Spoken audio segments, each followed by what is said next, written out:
Hello, my friends. We're back again so soon. I know you've got nothing better to do today than just watch videos of my ugly mugs spewing chemistry at you, right? Yeah! Okay, I can think of a lot less productive things to be doing. Let's continue our journey. We're on video number 8 in our chemical compound series. And this topic is just an extension of what we did last time on percent composition. So what we're going to do is we're going to take that percent composition, a lot of times determined experimentally in a laboratory, and our goal is to figure out the chemical formula of some unknown species in a lot of situations. Well, it turns out the data that were provided will get us the lowest integer ratio by moles of the different elements in that substance. Well, that's the empirical formula, not the molecular formula. They may be the same, but maybe not. So we're going to have to do a part A, part B, where part A, given some laboratory information, let's determine the empirical formula. And then part B, given some extra laboratory information, let's take that and then figure out the molecular formula for that.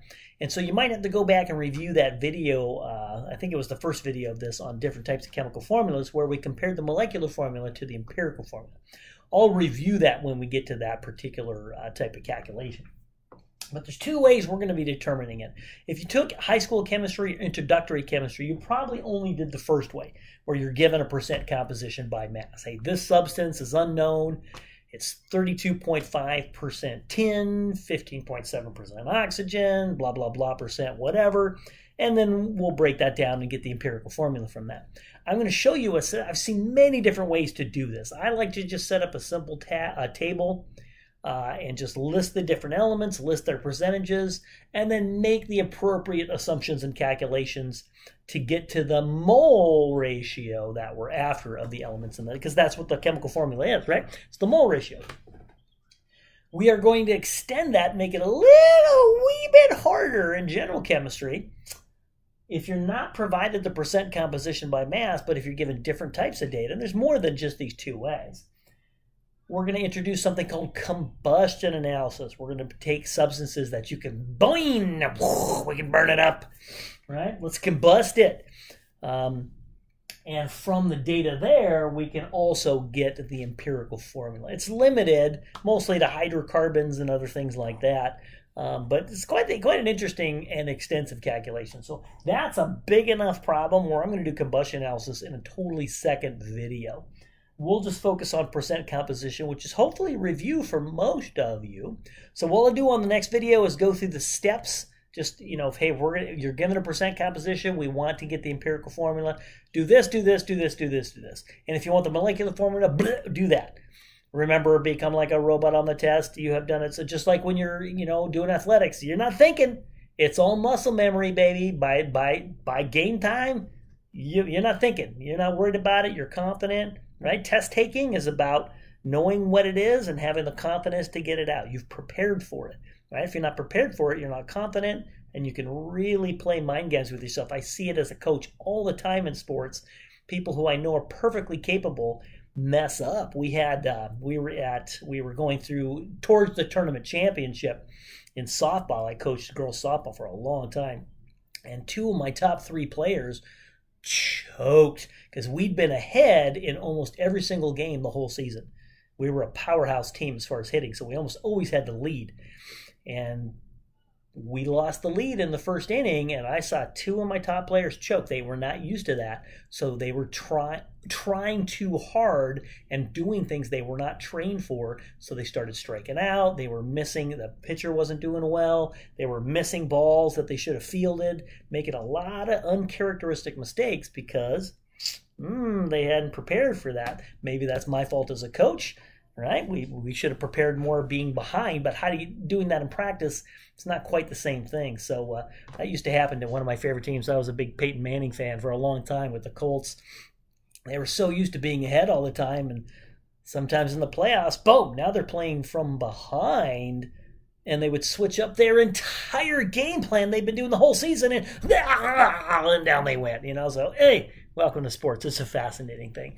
So treat these exams I give you like a tournament championship. You want to prepare by doing things so often that it's routine for you, muscle memory. And then you want to practice every type of problem forward and backwards so you're not caught with something you're not familiar with. And then your brain just goes, bloop. I've had that happen to me. All right, let me throw these steps up on the board and I'll stop ranting. We got a bit of a busy board here, but once you know the steps, it's not too bad. The steps for combustion analysis in the next video are a little different in the beginning, and then they become similar. All right, if you're provided the percent breakdown, the percent composition by mass, we're going to assume exactly 100 grams of that substance. I mean, you could really assume any mass you want, but I'm going to assume 100 grams because percent's parts per 100, right? So if I assume exactly 100 grams, then the percentage... So if I had 52.5% sulfur, that would be 52.5 grams of sulfur, right? The percentage becomes the mass in grams. Now we're talking. And I'll do these in separate columns. Then what I'm going to do, because we're after the mole ratio, correct? Then I'm going to divide by the atomic masses for however many elements I have, and that will give me the moles. That's called the actual number of moles. Those will not be integers. We're looking for the lowest integer ratio. That's the empirical formula. And then what we're going to do, once we have the moles, the actual number of moles of every element, then we're going to find the lowest value. Look at all your elements. Look at all the actual number of mole values. What's the lowest one? We're going to divide every single actual number of moles by the lowest of them all and make them all relative to that. That will give us the relative number of moles. Sometimes that will give you all integers, and you're done with the problem. Sometimes you're done after step 3. Yeah, not on my test. But every once in a while in the homework, that'll happen. You're like, oh, you get answers like a 1, 5, and 3. You're good to go, right? Within you're probably going to get like a 1.002 or a 3.997. That's close enough to 4, right? But if you get like a 1.35, that's not real close to 1. Or if you get a 2.54, that's in between 2 and 3. That's not an integer, right? That's more often what you're going to get. So if you do get all integers, you're done. If you don't get all integers, if you get a non-integer value, now you have to multiply every single value for every single element, all of the relative number of moles, by some integer, 2, 3, 4, 5, whatever, to make them all integers. So let's say I have a value of 1.5. That's called a half integer. Well, if I multiply that by 2, 1.5 times 2 is 3. So I multiply everything by 2, and I've got my empirical formula, right? Step 4 gives the empirical formula. If I have an integer of, say, 2.33, we call that a third integer. Well, multiply that by 3. Multiply all of them. If you do it to 1, you got to do it to all of them. If you get, say, a 2.25, that's called a quarter or fourth integer, 2.25. So I have to multiply that by 4. You see the scenario there? That's as much as I'm going to give you. The homework, maybe they'll get something where you got to multiply by 5 or 6 or something. But the most you'll have to multiply something on my quizzes and tests is 4. So try 2 if you have a half integer, like a 1.5, 2.5. Use a 3 if you got a third integer, like a 1.33 or a 3.67 or something. And then multiply by 4 if you have a quarter integer, like a 2.25 or something. You're off to the races. That gives the empirical formula. Now, some problems will want more than just the empirical formula. They'll want the actual true molecular formula. Well, in order to convert the empirical formula to the molecular formula, you need the molar mass or molecular mass. Depends if you're assuming 1 mole of the substance or 1 molecule of the substance, right? Doesn't matter, it's the same number. And I'll show you how to do that when we get to that point. So you can convert the empirical formula in step 4 to the molecular formula in step 5. If you're provided extra information, you need the molar or molecular mass of the true substance, which we don't know, right? It has to be provided for you. So let's do an example. I think it's easier just to do it, and hopefully we'll do 1. If we have time, we'll do 2. All right, here we go. Very, very common type of problem you're going to get. So either they'll give you the name of an unknown substance or just say it's an unknown substance. So let's take cadaverine. I wonder what cadaverine smells like. Cadavers. Oh, probably not real good. That's a really nasty smelling amines. We talked about functional groups, right? So amines are those nitrogen-based compounds, organic, so they got carbon, hydrogen, and nitrogen in them. They don't smell real good. So let's say we get some lab data, and it's 58.77% carbon by mass. 13.81% hydrogen by mass. And if you don't see the by mass, you just see the percent, you need to assume by mass, because that's by far, hands hands over heels. I don't even know what that means. By far the most common one. So if you don't see it, that was just an assumed thing that they wrote. So my bad, I didn't write percent by mass. And the rest, so we got 58.77% carbon, 13.81% hydrogen, and the rest from nitrogen. So I don't specifically give you the percent of nitrogen, but we can solve for the percent nitrogen, right? What's the empirical formula? So this is kind of the part 1A. We need the percent nitrogen. Well, the good thing about percents is we know they add up to 100, right? If I have 3 elements, like I do in this case, I've got carbon, hydrogen, and nitrogen, the percentages by mass must add up to 100. Would you agree? So the percent carbon plus the percent hydrogen plus the percent nitrogen must equal 100%. That 100% is exact. Well, I know the nitrogen and hydrogen, the carbon and the hydrogen, I should be able to solve for the nitrogen. Let's do that. So percent nitrogen will be 100% minus the percent carbon minus the percent hydrogen, right? Very commonly, this will be kind of a setup you originally have to do before you even get started. So let's solve for that. 100% minus, what was carbon? 58.77. What was hydrogen? 13.81. Subtracting, the hundred's exact, 2 decimals, 2 decimals. I'm good to 2 decimal places. What do you get, 27-ish, 27.42? That's our starting point. Now remember, first step, we're going to assume 100 grams exactly of this. If we assume 100 grams, that means we'll have 58.77 grams of carbon, 13.81 grams of hydrogen, and 27.42 grams of nitrogen. And that's where we can start our table, right? So let's assume exactly 100 grams of cadaverine, or whatever substance that is. That means we're going to have, let's write it down. You don't have to write this down. You can just assume this, right?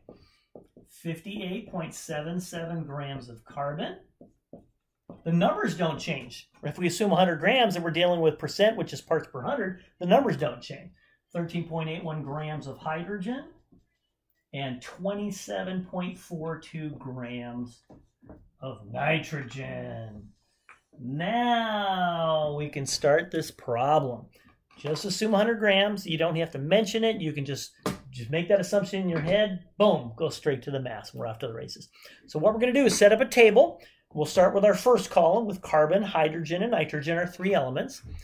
All right. Second column, we're going to do the actual number of moles. So we'll divide by the atomic mass to get the actual number of moles. Third column, relative number of moles. Right. Watch the steps. This is step 1. Step 2, convert to actual number of moles. Step 3, convert to relative number of moles. And if necessary, step 4, multiply by some integer 2, 3, and 4 to convert non-integers into integers. And we're good. Not asking for the molecular formula, but you can commonly see a part A, part B. Part A, what's the molecular formula? Part B, part A, what's the empirical formula? Part B, give you the molar mass. What's the molecular formula? So see if you can start that table for me. I'm going to erase my board and get it cranking. These are tedious, but very easy to do. All right, this is going to be fun trying to squish this on this table. Give yourself like a half a page to do this. I don't know if I can get this on one board. It's going to be crazy. All right, so first column, let's write down the masses. You could start with the percentages if you wanted to, and then just do the next column as mass, just assuming 100 grams. But we got 58.77 grams of carbon, 13.81 grams of hydrogen, and 27.42 grams of nitrogen, which we got from the percent. So let's convert that to the next step, right? The actual number of moles. Let's divide by the atomic masses. So carbon, if you look on your periodic table, mine's 12.011. So let's do that. So 12.011 grams of carbon per mole of carbon. Now you can work all the way across, or you can do each one. I like to do them all together at the same time. So let's do the same thing for hydrogen. Hydrogen's 1.00794.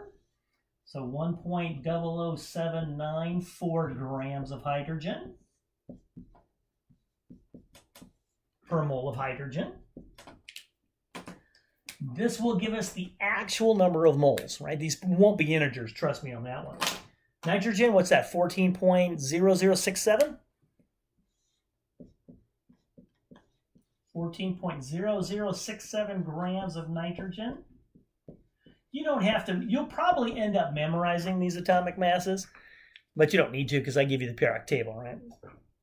I knew a professor once that made everybody memorize. He didn't give them a periodic table. You had to memorize it and the atomic masses. Oh, that just sucks.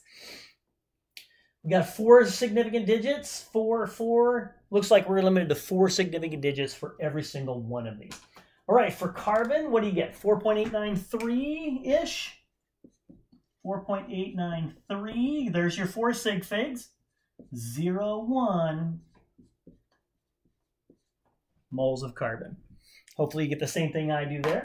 Let's take the 13.81 divided by 1.00794. I get 13.70 vertical dashed line 12 moles of hydrogen. Those definitely are not integers, right? Would you agree? Let's get my, going to different colors is taking me so long. Let's take 27.42 grams divided by 14.0067 grams per mole. That'll give us the actual number of moles of nitrogen. I get 1.957. There's my 4 sig figs. Let's put a 6.3 after. And I have successfully calculated my actual number of moles. Not hard, right? Just tedious. We need the relative number of moles.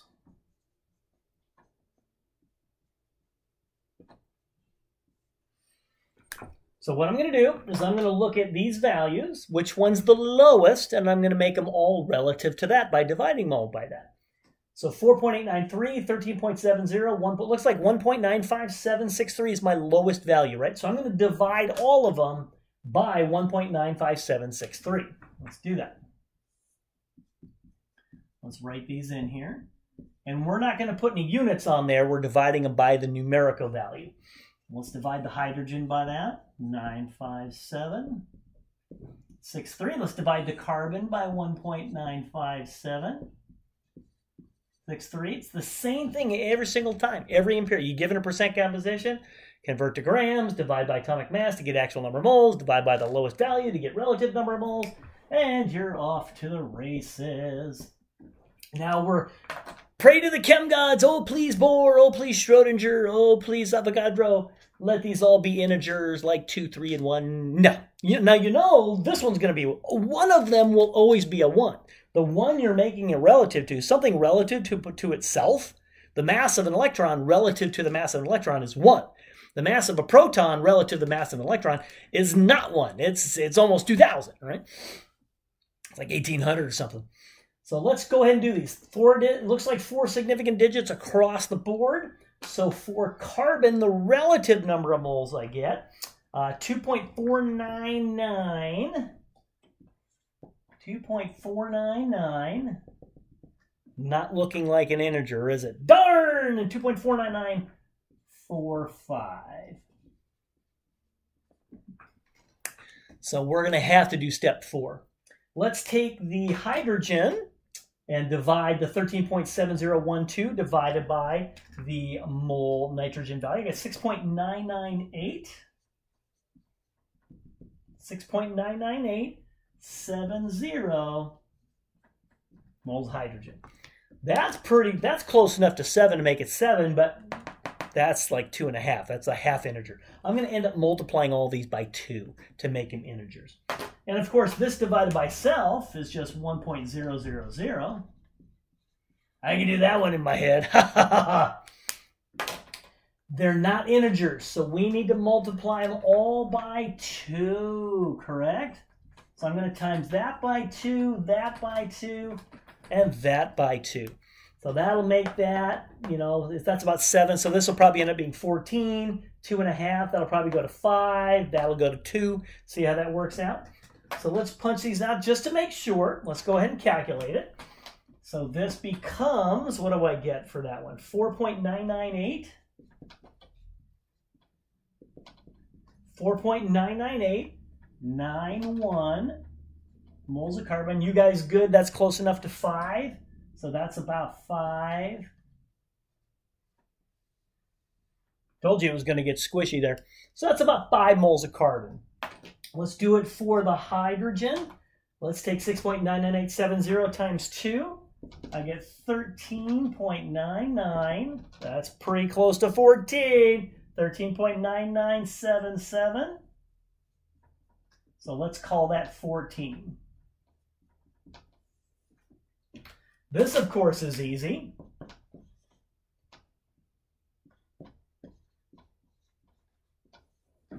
Now we've got integers. So all we have to do now is write the empirical formula. And it doesn't really matter what order you put the elements in, but typically we'll do carbon first. So our empirical formula, this is the best part. What do we got? 5 carbons, so C5. How many hydrogens? 14. How many nitrogens? 2.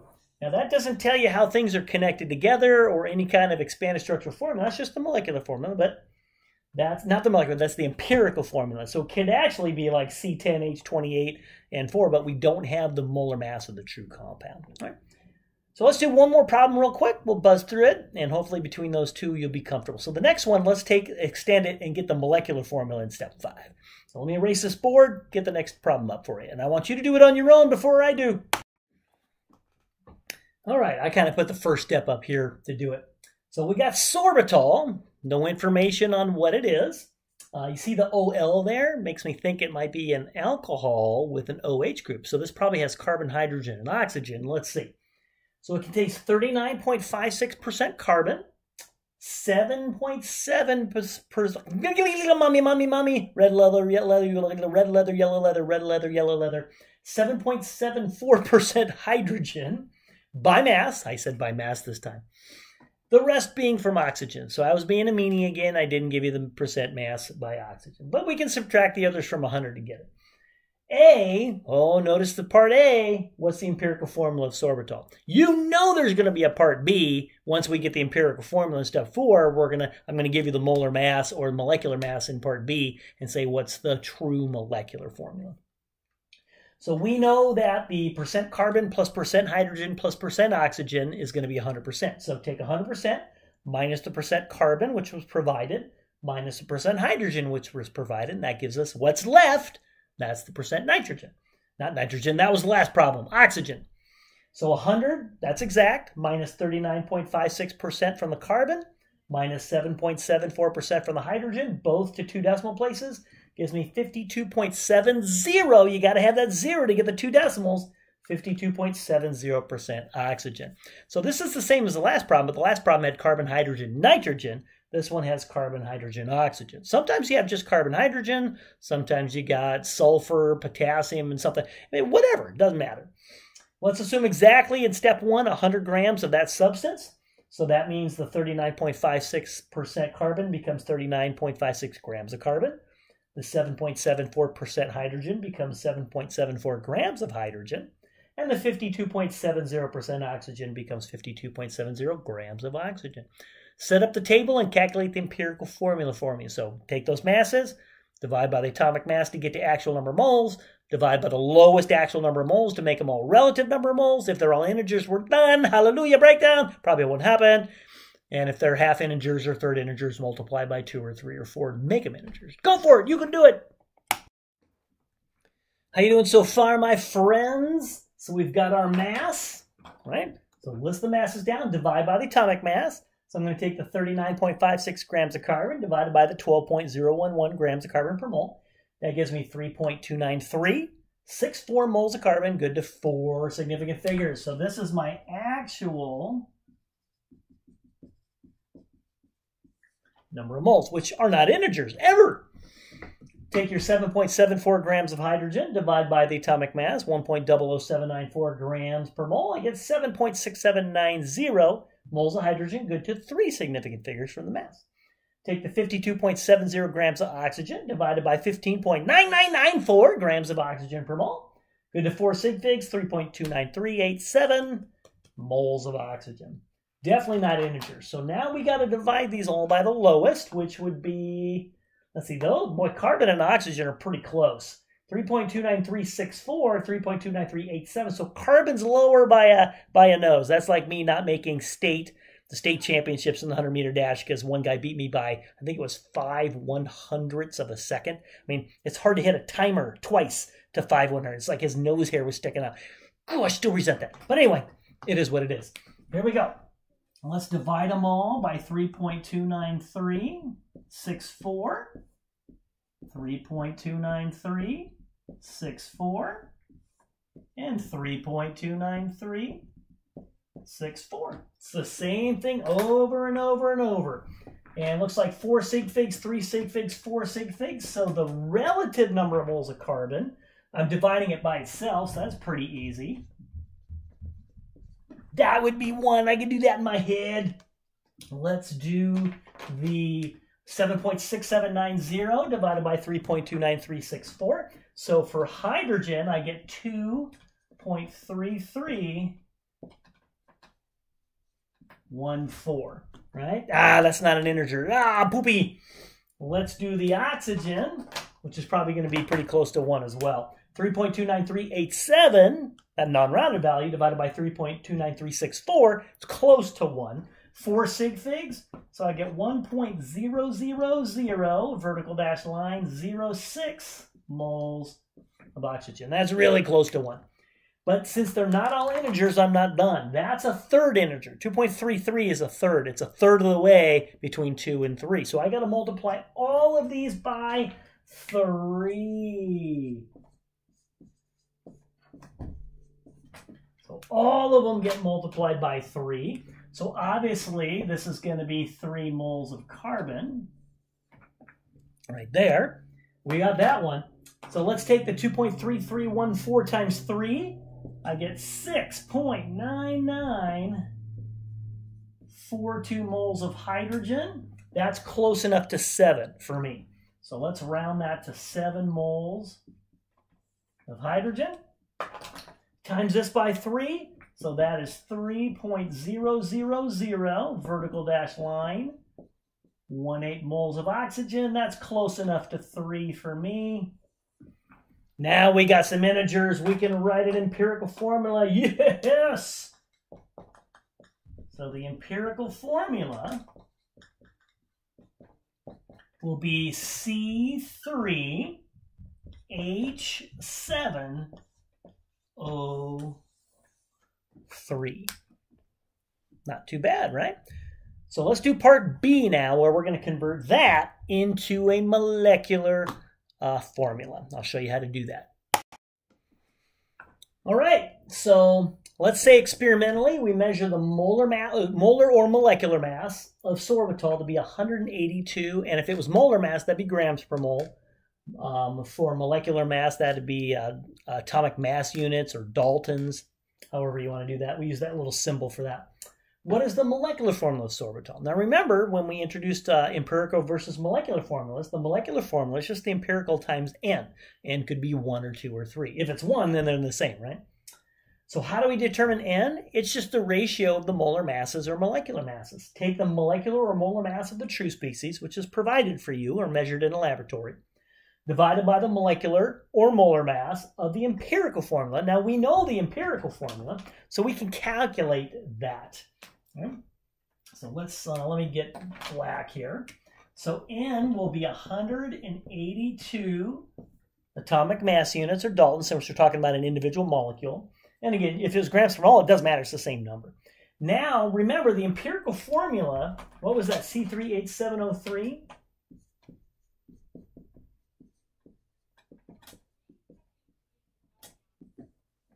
So we solve for the empirical formula in part A.